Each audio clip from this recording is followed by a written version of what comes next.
देवभूमि उत्तराखंड को कोटि कोटि नमन करते हुए मैं आप सबका हृदय से अभिनंदन करता हूं। भाइयों बहनों, उत्तराखंड चुनाव के दौरान मुझे उत्तराखंड के अंदर कुछ सभाओं में आना था, लेकिन अचानक खटीमा का कार्यक्रम मेरा स्थगित करवा करके टिहरी, कोटद्वार और अन्य स्थानों के कार्यक्रम लगा दिए गए थे। आदरणीय प्रधानमंत्री जी का रुद्रपुर में कार्यक्रम होने के कारण उस समय चाहते हुए भी मैं खटीमा का दौरा नहीं कर पाया था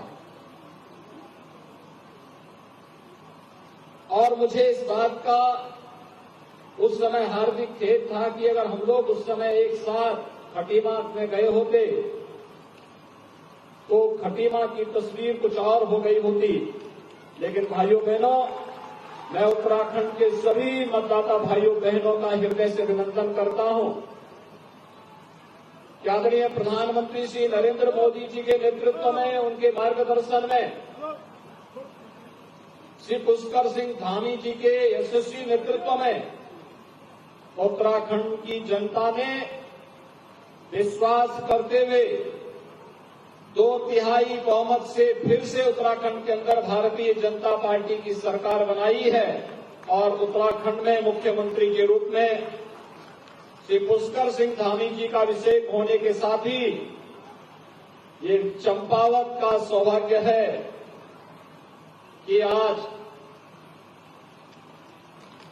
केवल एक जनप्रतिनिधि का नहीं, एक मुख्यमंत्री का चुनाव करने का एक अवसर आप सबको प्राप्त हो रहा है। भाइयों बहनों, चंपावत जनपद की स्थापना 1997 में हुई थी। ये 25 वर्ष आज आपके पूरे होने जा रहे हैं और 25 वर्षों की इस यात्रा में जो सपने चंपावत ने देखे थे, विकास के सपने, रोजगार के सपने, इस क्षेत्र के तीर्थों के विकास की, पर्यटन के विकास की अनंत संभावनाओं को आगे बढ़ाने के सपने, मुझे लगता है मां पूर्णागिरी के आशीर्वाद से वे सपने सब साकार होने जा रहे हैं।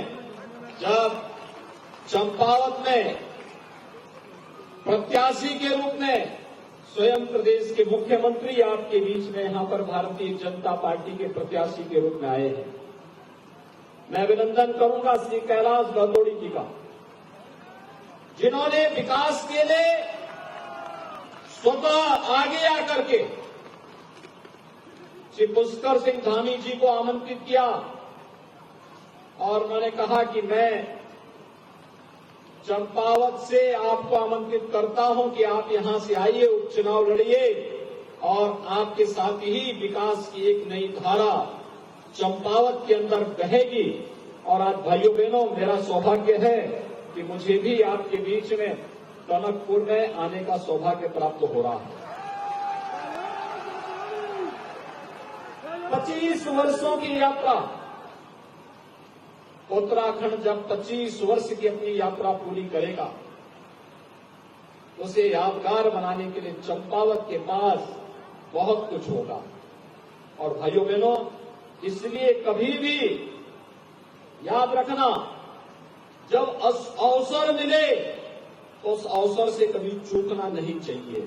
और यही अवसर आपके पास है कि चंपावत को विकास की नई ऊंचाइयों को पहुंचाने के लिए अपने युवा और यशस्वी मुख्यमंत्री के साथ जुड़ करके उन्हें रिकॉर्ड मतों से विजयी बनाने के लिए हम सबको आगे आना चाहिए।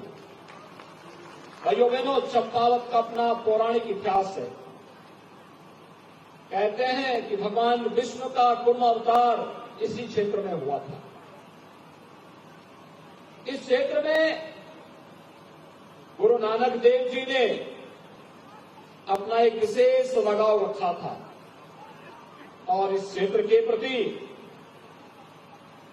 युग उत्कृष्टता संत स्वामी विवेकानंद की विशेष दृष्टि इस क्षेत्र पे थी। और अगर ये देवभूमि नहीं तो फिर कैसे मां पूर्णागिरि का धाम यहां पर है, गोलोजी महाराज का धाम यहां पर है, बाबा गोरखनाथ का धाम यहां पर है, और न जाने कितने ऐसे धाम मां सरस्वती के रूप में मां शारदा की कृपा यहां पे साक्षात बरसती भी दिखाई देती है। आप सब सौभाग्यशाली हैं इस देवभूमि में जन्म लेकर के।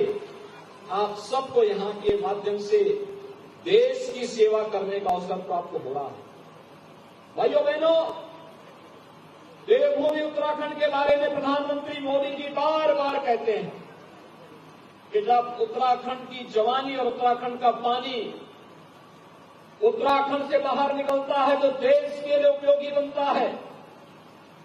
देश जवान यहां की सुरक्षा करता है। जब मां शारदा का पानी जाता है तो यहां से होकर के उत्तर प्रदेश के तमाम जनपदों को अपनी मीठे पानी से सिंचाई की सुविधा उपलब्ध करवा करके न केवल वहां के किसानों को समृद्ध करता है बल्कि अन्नदाता किसानों को समृद्ध भी करता है और साथ ही साथ देश का पेट भरने का काम भी करता है।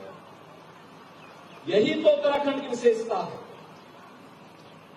हम आभारी हैं प्रधानमंत्री मोदी जी के, जिनके मार्गदर्शन में आज उत्तराखंड एक नई ऊंचाइयों को, विकास की एक नई ऊंचाइयों को छूता हुआ दिखाई दे रहा है।